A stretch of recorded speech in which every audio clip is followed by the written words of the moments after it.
Chapter 13 Total War. It was a stroke of pure good luck we found her on that beach at all.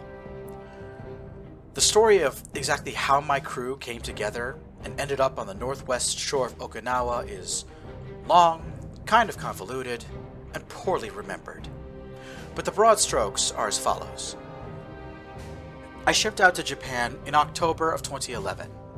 I was serving as a radio telephone operator in a mechanized infantry battalion. I don't remember much of my original unit because it remained intact for only a few days. We landed in Sendai almost immediately before the Sendai disaster. The Sendai disaster was an ill-fated attempt by Japan and the US to recapture the city of Sendai from the enemy. Unfortunately, the Russians somehow found out we were coming and they were ready for us. It was my first battle, and I don't remember it very well. Perhaps it's because I've fought in so many over my life, or perhaps it was such a jarring experience. But I do remember the panic and confusion I lived in for several days. The Soviet army carried out an air assault on us. We struggled to figure out where the enemy was and what, if anything, we could do against them. Australian and British units had to come to our rescue, but even then the Soviet Union had air superiority. They just kept bombing us day in and day out, and I spent my first full week in Japan living in an underground hideout. In the end, nobody gave the order to retreat. We just kind of packed up and left Sendai on our own. My unit was devastated. Our commander was dead, and the chain of command was eviscerated. The British and Australian combat units suffered greatly too. During the retreat, I got separated from my unit and never saw them again. One night I was walking down the side of National Highway 6, carrying a bag that held a collapsible 60-foot antenna. I was following the path other soldiers used to flee Sendai. A group of British armored trucks pulled up and offered me a ride. I figured they just wanted my antenna, and I just wanted to get off my feet, so I went along. That was how I met Captain Holly Smith. Of course, nowadays, everybody knows her as Commander Smith, the third and final leader of XCOM before it was absorbed into the newly created UN Internal Security Office, now under the leadership of Director Scarlett Freeman. But back then, Smith was a hot-headed young officer who was out for blood. Her husband, Charles, was killed in battle against the Soviets at Akita, and she wanted to kill one Russian for every day she had to spend without her man. Smith was the leader of a company that had also been decimated by the Soviets, and they were picking up and adding any soldier who wanted to join to their ranks, desperate to fill holes in the line. Smith's new second-in-command was Staff Sergeant Jake Green, an Australian military cook who seemed to be the lone survivor of his unit. Again, anyone with a head for Second Hyperspace War history should know the name. Jake Green passed away just recently, about 4 years after the publication of The Stormbreakers, leaving his restaurant empire to his son Wallace. Back then, Jake was just a failed bartender who joined the military to pay off some debts he owed to a court in Australia. On the outskirts of Iwaki, we picked up one more lost American. Sergeant Aaron Ray was a foreign-born American about 10 years older than me.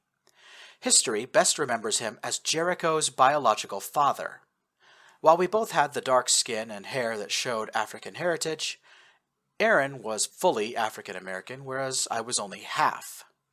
He was a member of U.S. military intelligence and was cut off from his unit like everyone else. "Military intelligence?" I said to him. "You wouldn't happen to know anyone named Cass? A lot of people might call him Icky or something like that."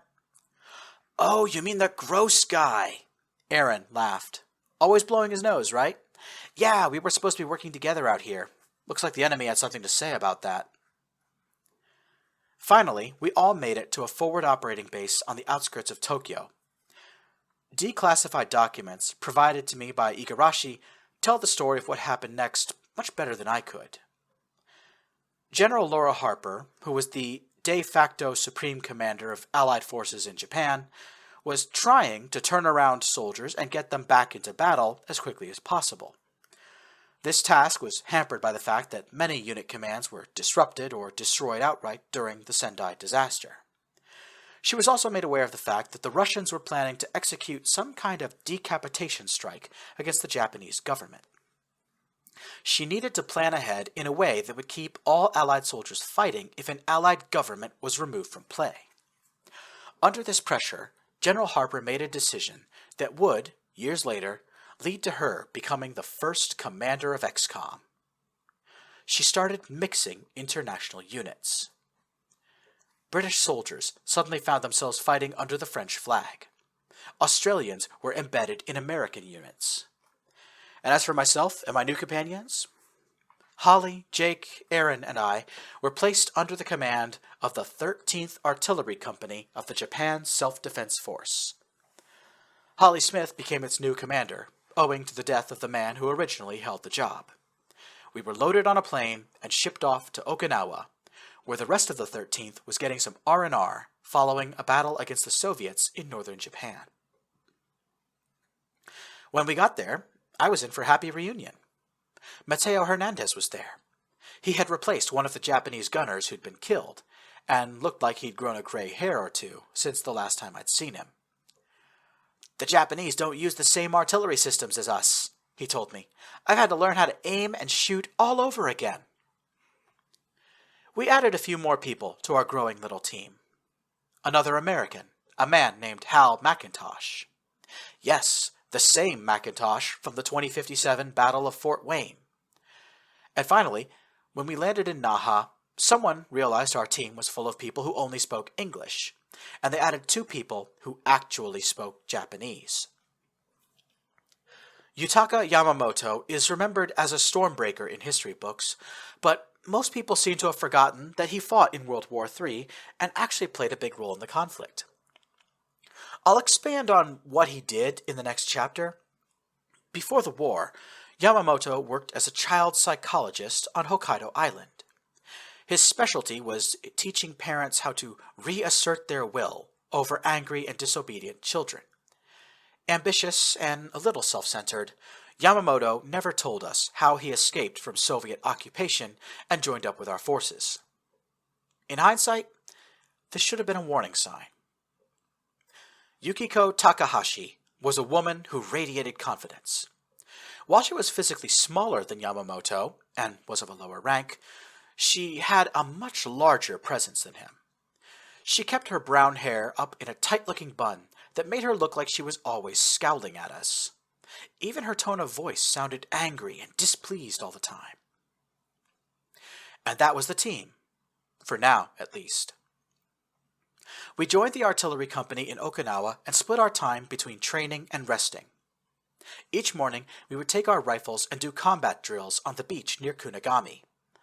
Captain Smith was overeager to get back to the front lines, and her energy just seemed to melt into the rest of us. Most of us wanted to fight, sure. I wanted to give the Russians a bloody nose for starting this whole war in the first place, but finding Princess Asami was still my top priority. Each night before bed, I unpacked my radio antenna and set it up in a field. The collapsible pole, when fully extended, was taller than most trees. I'd borrow Captain Smith's radio, hook it up, and then chat with other radio operators in the war zone, trading intel and hunting for leads. Aaron Ray also figured out what I was up to and joined me. Military intelligence was his specialty, after all.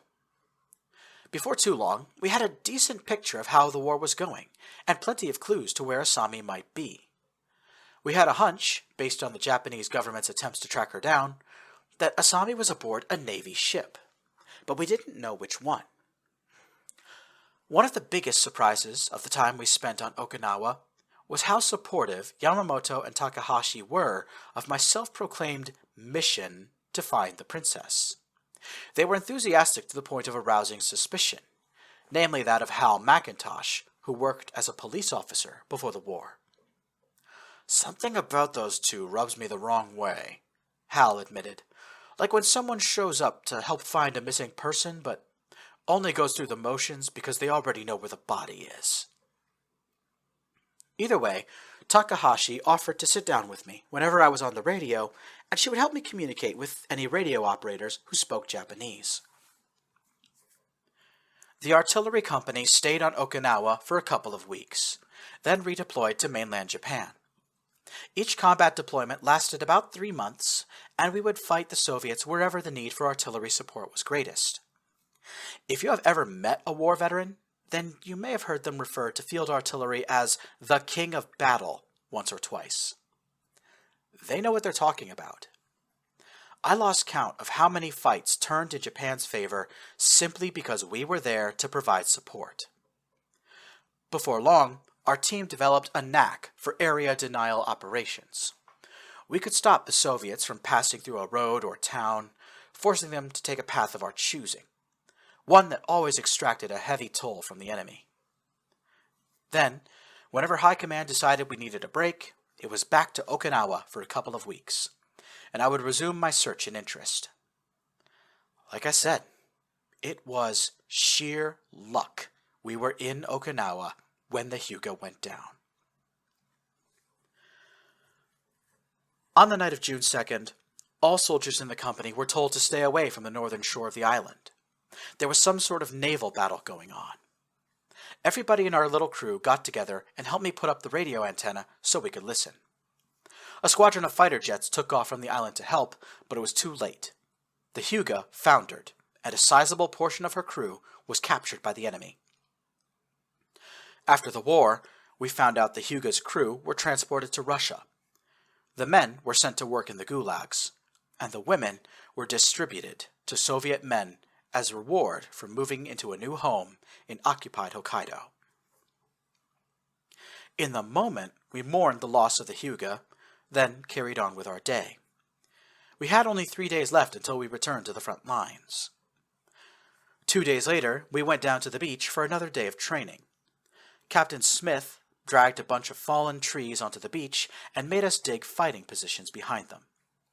While we were working, we started to hear labored breathing, and then saw a figure approaching through the branches. Smith ordered all of us into our newly dug trenches and then called out to the stranger. Instead of answering, the stranger fell to the ground, muttering something we couldn't hear. I went around to look and saw a teenage girl with black hair.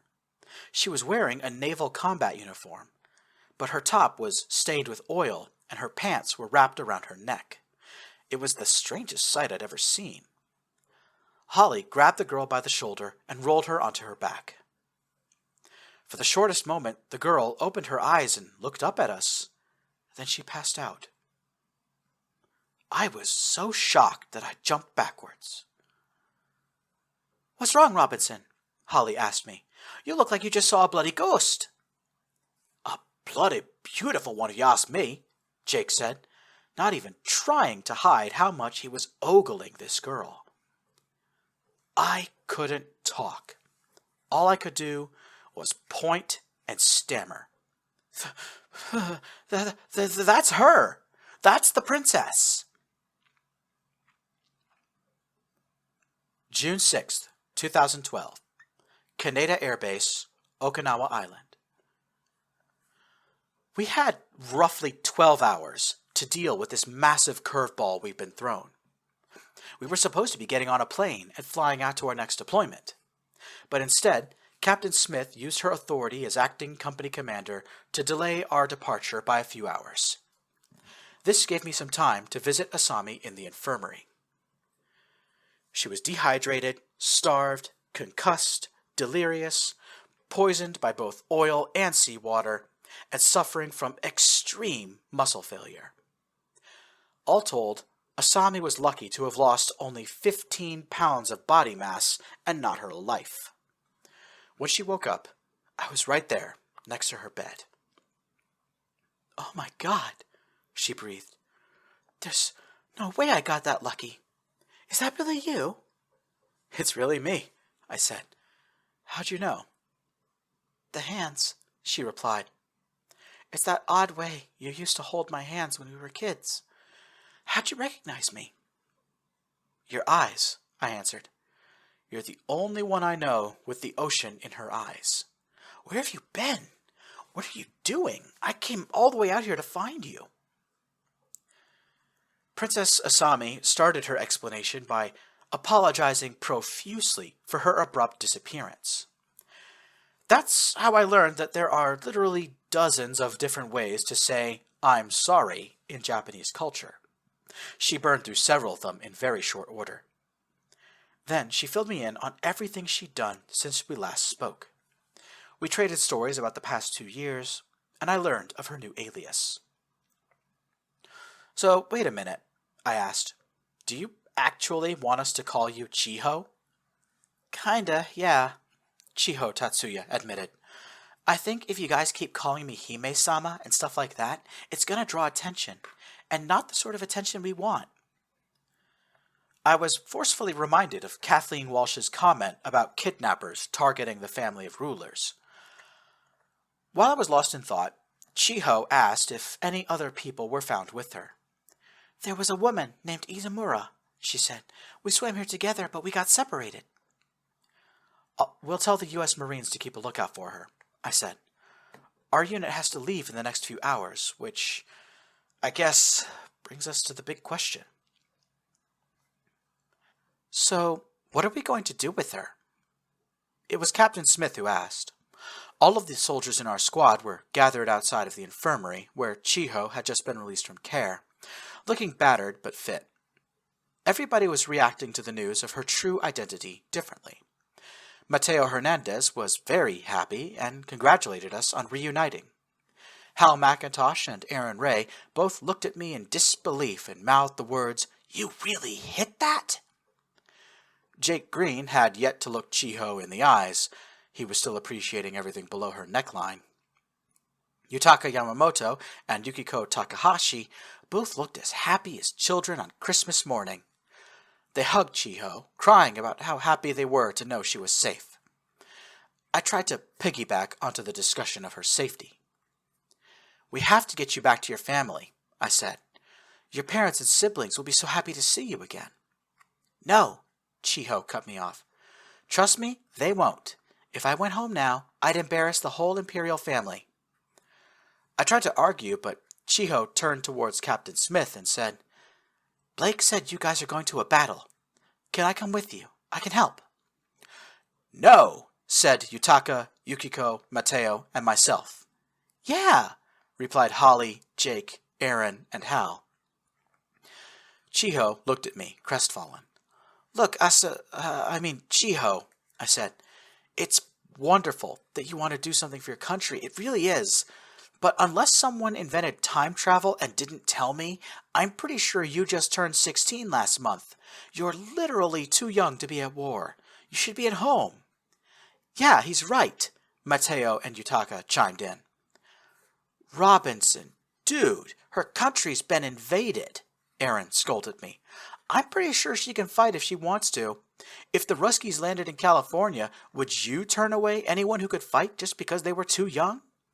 "Yes!" I was so angry we were having this conversation at all that my voice pitched up and cracked. "Children are not combatants." "I'm not a child," Chiho said quietly. The argument proceeded as though she wasn't there. "Let us not forget who we're talking about here," Yutaka said. "That child is a member of the Yamato dynasty. She must be returned to the safety of her family before the enemy can wound our nation's pride by doing something to her. Her life must be protected." "I'm not a child," Chiho said a little more forcefully. "If we don't have enough soldiers, there won't be any bloody nation left to have its pride wounded," Holly countered. "Child or no, that girl wants to fight and can hold a gun. She should be put somewhere she can be useful. I am not a child." This time, Chiho forced the debate to stop. She looked at me in a stern kind of way.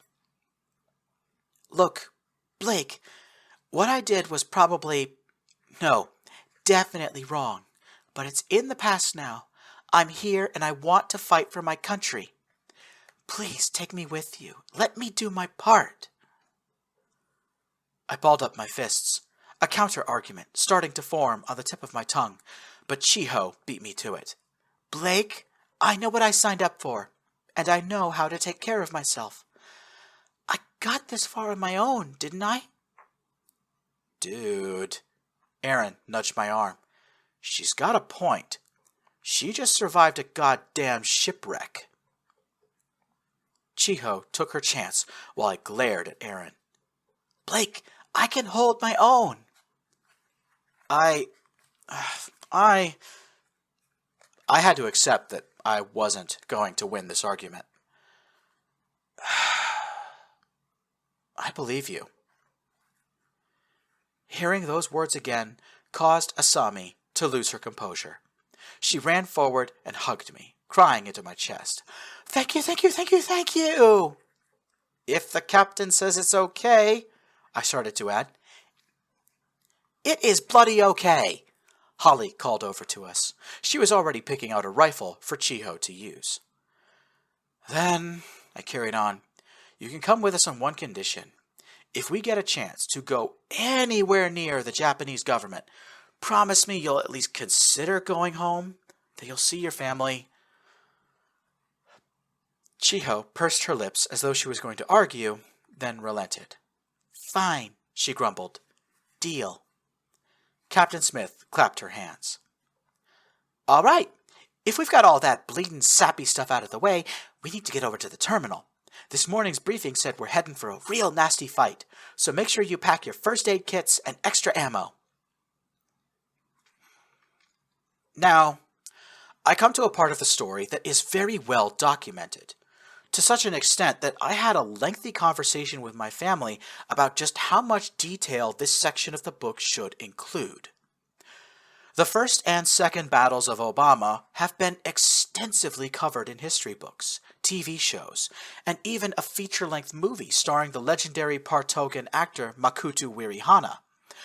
The topic is so saturated that I felt I could not add anything of significance to it. That was until Christopher Wright found something. As I've mentioned in a previous chapter, a computer drive was recovered from Akira Robinson's time ship, the Archangel. This drive contained information all about the disguises and false identities she used over the course of her self-imposed mission to change history.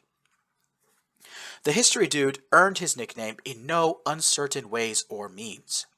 He cross-referenced Akira's personal database with records of people who matched descriptions of the disguises she used. He found a perfect match, resulting in a discovery that could potentially rewrite the history of the Second Battle of Obama. Akira was there.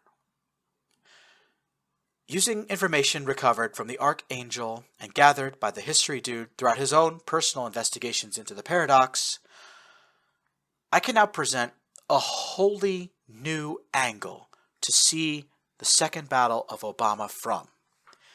The actions of the interloper. June 28th, 2012. Obama, Fukui Prefecture. If there was ever a moment that truly represented the phrase, desperate times call for desperate measures, this was it. Obama, spelled and pronounced the same way as a certain U.S. vice president, was a small Japanese town located in a natural harbor almost directly across the Sea of Japan from Vladivostok. From here, the Soviet invaders had quick access to Kyoto and Tottori. A swift strike could cut Japan in half. The fighting was far to the east, near Tokyo. The town of Obama was undefended. The Soviets came in two waves. First, there was an airborne assault. Paratroopers fell from planes and descended to the earth beneath great canopies. They landed in the wide farm fields to the east of town. Mere hours later, there was an amphibious attack. Spetsnaz operators were brought ashore in small boats, while armored vehicles, tanks, and transports came in via landing ships. The First Battle of Obama doesn't really deserve the name. The enemy had a beachhead before the Japanese even knew what was happening. Panicked and overwhelmed, the local defense forces needed to create some kind of formation to fight and push the Soviets back into the sea. All recruiting standards were dropped and any volunteer was taken. Then, when the number of recruits came up short, Japanese military officers started barging into schools. Approximately 3,500 children were conscripted, all between the ages of 13 and 18. They received 10 days of military training and then found themselves on the front line. In the middle of this mess, a junior sergeant named Akaya Ogawa found herself in command of a JSDF girls' squad. Under her command were 5 youngsters, each with varying levels of experience in this war.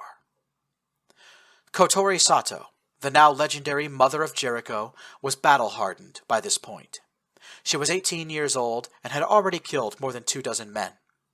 She and her friends had only just narrowly escaped the occupation of Hokkaido roughly a year previously. Chihiro Iwasaki never had the mental fortitude for war, but by now the soft-spoken 17-year-old appeared to have gone numb to the horrors and nightmares around her. Asuna Tachibana was thriving. Very few 17-year-old girls got as much of a thrill from combat as she did. She had even been shot once before now, and only took it in stride. Tsubaki Endo was the youngest member of the squad. At just 13 years old, she was too small for any and all military gear. Her helmet didn't fit, her uniform sleeves had to be rolled up to the elbows, and her carbine was a little less than half her height.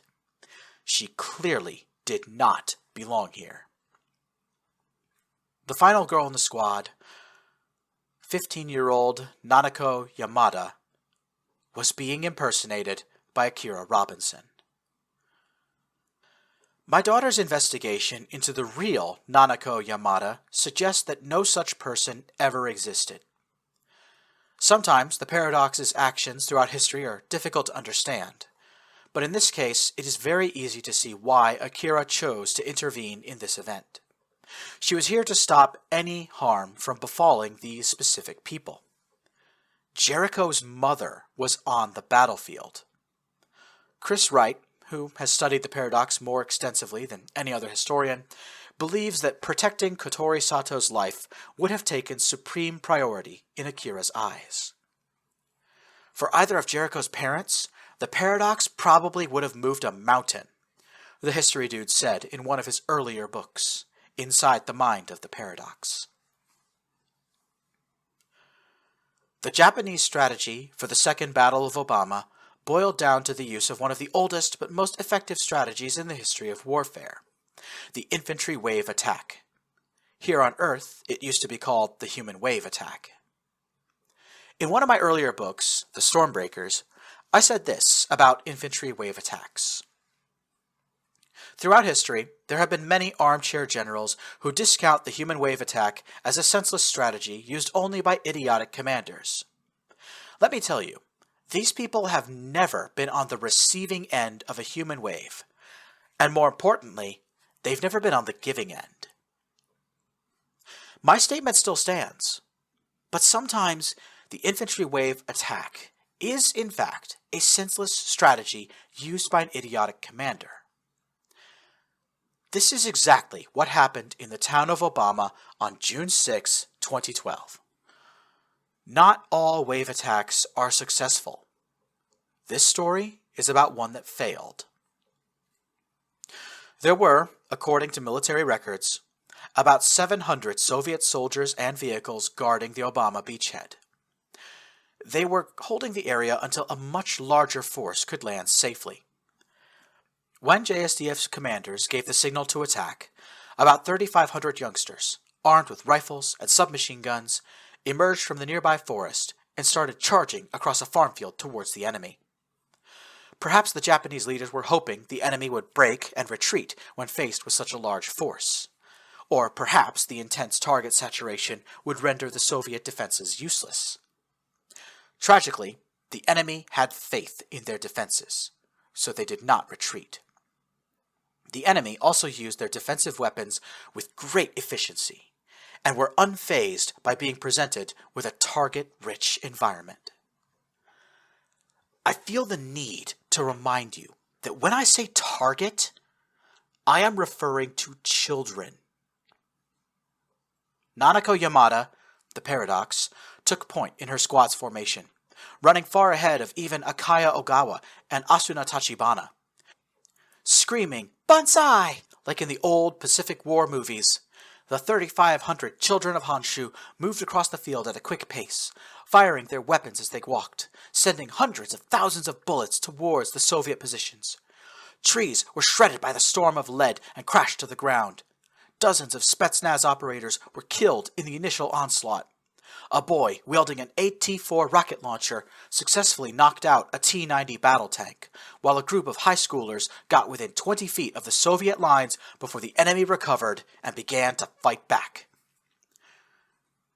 The chatter of machine gun fire started at certain points on the line, then it grew into a roar as multiple gun positions came to life.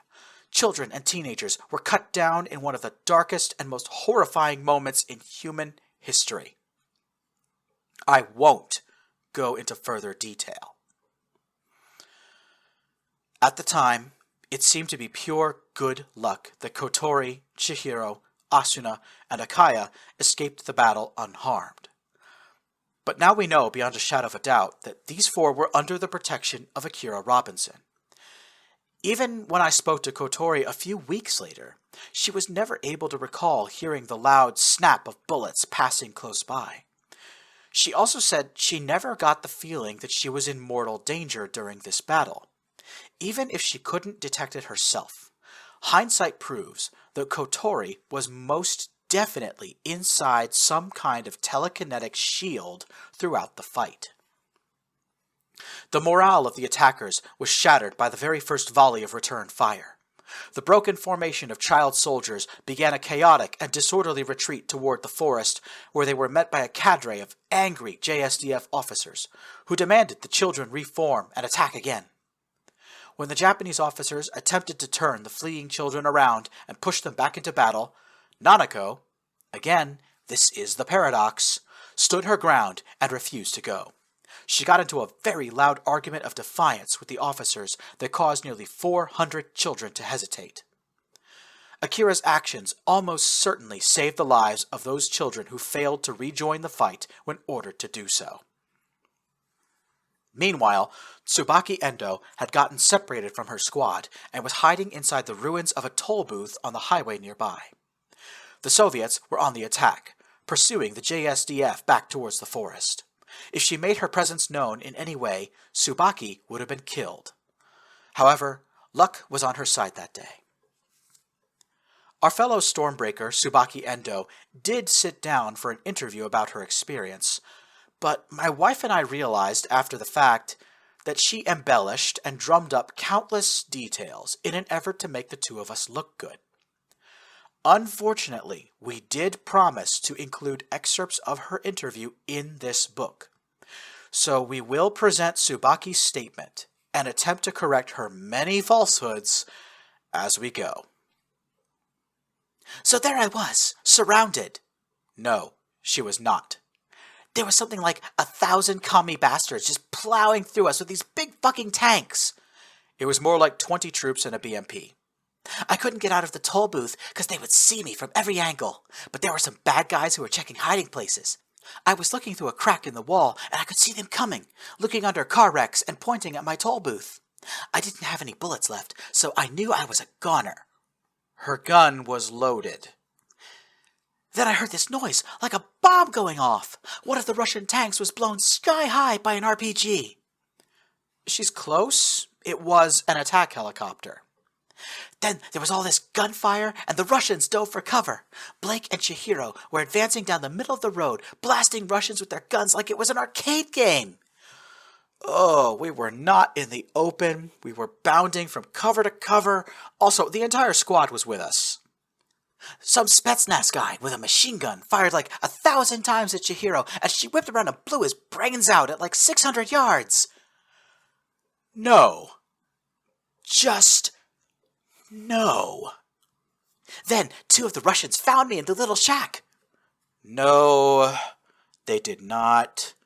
They never knew she was there. Right as they go to grab me and pull me out of the toll booth, Blake goes all like, "No!" and he jumps the Spetsnaz with a knife. And speaking of knives, this is where I will use one on Tsubaki's statement. This is a history book. The important takeaway is that my squad was trying to break through the Soviet lines and reach the JSDF when we stumbled onto Tsubaki quite by accident. I was the first person inside that little toll booth, and I pulled Tsubaki to safety. Chiho got her to cover, and all the while, Captain Smith was just raining hell down on the whole scene with her light machine gun. You've never seen bloodlust until you've seen that woman on the warpath. Captain Smith's reign of terror on the battlefield only ended when the rest of the 13th Artillery got into position. Our ramshackle little unit had a grand total of 18 field howitzers, and when those guns started roaring, the Soviets finally turned and ran. I quickly unpacked my field antenna, called Mateo and the other gunners, and told them exactly where they should be aiming. I'm quite confident the small barrage I called in killed upwards of 30 Russians and put an extra dozen vehicles out of commission. Either way, the enemy wouldn't be back for a while. Truthfully, the whole squad deserved credit for Tsubaki's rescue. But Chiho and I were the first 2 rescuers she laid eyes on, so she glommed onto us hard. To say she hero-worshipped the 2 of us was an understatement. The local JSDF was in shambles. While Holly Smith, the 13th Artillery's commander, and the local commander met to discuss their next move, Sergeant Green directed our team to assist our allies however we could. Truthfully, now that over half a century has passed, I feel quite comfortable confessing that we quietly disarmed about 500 children and showed them how to escape into the forest, getting them out of any future military service. On the one hand, this was a morally good and upright thing to do. On the other hand, we really should have done this when Tsubaki wasn't looking. I swear that girl's eyes were sparkling as she watched Chiho and I work. "Don't look now," Jake whispered in my ear, "but I think she's actually worshipping the ground you're walking on." "She might not be the only one," Yukiko groaned. "Look over there." 5 young women were approaching us. 4 of them were members of Tsubaki's squad. Kotori Sato and Asuna Tachibana were chatting excitedly to one another. Chihiro Iwasaki was looking shell-shocked and hung back. Nanako Yamada, the Paradox, was talking to a blonde-haired individual carrying a high-powered sniper rifle. The blonde woman was speaking with a thick Texan accent. "Y'all, the chick you're looking for is over here," said Kate Newberry. "Son of a bitch!" I shouted. "Newberry, what are you doing here?" While I had a brief reunion with my old basic training buddy, Tsubaki was hugged by her 3 squad mates. Akaya Ogawa was absent, having gone to a leadership meeting. Kotori Sato in particular seemed quite excited at finding Tsubaki alive. "Found you!" Kotori declared. "Endo-chan, you gave Iwasaki a real good scare. She thought you were dead." Kate pointed towards a distant ridgeline in the southwest. "My unit's passing over that pass over yonder. We's on our way to Hiroshima Prefecture. Don't you fellas know what's going on?" "We've only been here for a little while," Yutaka said, shaking his head. "Perhaps you should brief us." "Good idea," Holly said. "Newberry's your name, right? Tell your commander we're heading back to the FOB, and that we want a detailed briefing on the situation here." Our group, which was growing particularly large now, moved as one back to the Japanese forward operating base nearby. All of the Japanese soldiers, Chiho included, broke away to have a conversation amongst themselves while the Westerners saw about food and a fire. Right as the sun was starting to go down, Kate, Mateo, Aaron, Hal, and I all managed to build a particularly large bonfire to illuminate our meeting site. Jake, Holly, and Hal borrowed a mobile kitchen trailer from the Japanese infantry unit and cooked up our first hot meal in days. As everybody gathered around the bonfire, I noticed Yutaka was gripping Tsubaki Endo by the shoulder, and that he seemed to be behaving in a protective way toward her. She may not be showing outward signs, Yutaka told me, but she has been traumatized. Great care must be taken to avoid inflicting mental damage upon the child. I never expected I would see Yutaka actually putting his child psychology knowledge to use on a battlefield. War is never what one would expect it to be. Meanwhile, Jake and Holly served dinner. A simple mash of... Actually, I'm not going to tell you anything about what Jake created in that kitchen trailer. I do not want any of you to recreate the dish and serve it to your unsuspecting friends, mainly because those people would immediately cease being your friends. Yak! Chihiro Iwasaki cried. What is this stuff? Kotori retched after one mouthful of Jake's food and quickly spit it out. No, gringo.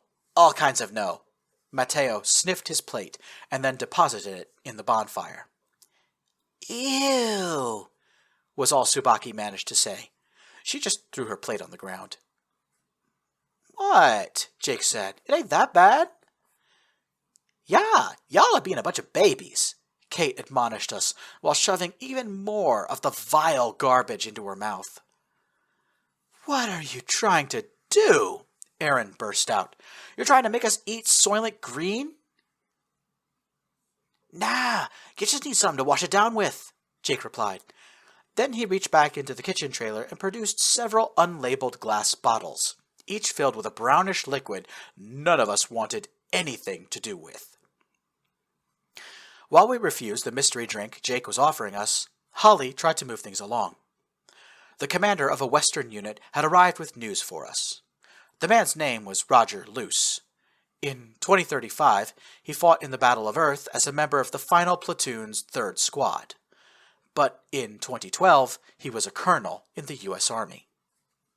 Luce laid out a map of Hiroshima Prefecture on the ground where it was lit by the bonfire, then beckoned us to gather around and look. Gentlemen, ladies, the Soviet Union is attempting to put us in checkmate, the colonel began. 2 weeks ago, the fighting in Tokyo got so bad that the entire Japanese government was evacuated. The Emperor, Prime Minister, and the Diet have all been relocated for their own safety. Unfortunately, the enemy seems to know where they've gone. And where is that exactly? Yukiko asked. Hiroshima, replied Colonel Luce. The government has taken up residence in the city. But as soon as they arrived, Soviet paratroopers and landing craft started staging themselves for an assault. How? Chiho asked. Isn't Hiroshima on the Seto Sea? That whole area should be locked off. I could see that the princess was frightened, and rightly so. Her family was now being directly threatened. The sinking of the Hyuga left the Tsushima Strait vulnerable, Colonel Luce explained. The Russians just plowed through the Allied ships out there and looped around Kyushu Island. Chiho went pale. Hiroshima is under a direct threat from 2 directions, Colonel Luce said. Attack from the Seto Sea and airborne assault via paratroopers. Military intelligence believes the enemy is attempting to capture Hiroshima's transportation infrastructure. Airports, train stations, naval yards. General Harper, that's the lady in command of all USFJ units, she's pretty sure that this is a decapitation strike. The enemy is going to cut off Japan's head, once and for all. This is the end. Silence. The colonel's words hung in the air. Then, slowly, we all turned to look at Chiho. The princess looked into the bonfire as though her mind had gone blank. What do you want to do, Chi? I asked. It seemed to take forever for Chiho to make up her mind. We've got to go to Hiroshima, she finally said. Hold up, Holly cut in, raising her hands in the timeout signal. Didn't you just tell us the other day that you ran away from home? What's going to happen when you show up saying, Hey, Mom and Dad, I'm here to help. We don't have time for family drama and a fight at the same time. Chiho took my hand and squeezed it tight. I think I'll just have to face my family on my own, Chiho told us. Don't slow down for me. It was decided. Really, Captain Smith had all of the decision-making powers, so it was just her. At first light, the 13th Artillery Company would pull up stakes and head for Hiroshima. We would join the rapidly assembling defense force that would try to hold the city. Chiho, Holly, Jake, and I made a separate plan to get Chiho back to her family. I would have had to face them sooner or later, she admitted. So, maybe this is for the best. All but 2 of us went to sleep around the bonfire sometime around midnight. Yutaka Yamamoto and Yukiko Takahashi were awake for at least 2 more hours. They silently opened my rucksack and made off with my collapsible radio antenna before secretly returning it a few hours later. How do I know this? A CIA agent pieced together the answer after the war. We found his report buried in the middle of the paperwork Igarashi turned over to me. This is roughly what happened after Yutaka and Yukiko stole my radio antenna in the middle of the night. The 3rd and final soldier I graduated basic training with, James Iggy Cass, was already in Hiroshima. He was working as a member of U.S. military intelligence, and he was awake all night, listening to radio transmissions for anything of interest. At 1:16 in the morning on June 29th, while we were all sleeping, James Cass was drinking some coffee, staring at the radio intercept screen in his little listening post. There was a sudden burst of radio transmission from one of the hilltops near Obama on the shores of Honshu. James spotted the signal and was confused. He instantly recognized it as the type of signal produced by an American high-frequency radio. Strangely, though, the signal was on a frequency known to be used by the Soviet Union. About half a minute later, James picked up another signal, this one originating from somewhere in the Sea of Japan. A submarine? An airplane? James wasn't sure, but it was definitely a Russian radio this time. He waited, hoping for the strange signal to go off again. And it did. This time, James was ready, and he caught the whole thing. Finally, he had a very good idea of what he was looking at. An American antenna was being used to transmit messages in a communist code and receive replies from an offshore Soviet position. There was only one explanation James could think of. He picked up a phone and called his superiors. "Sir, I think I've detected enemy spies.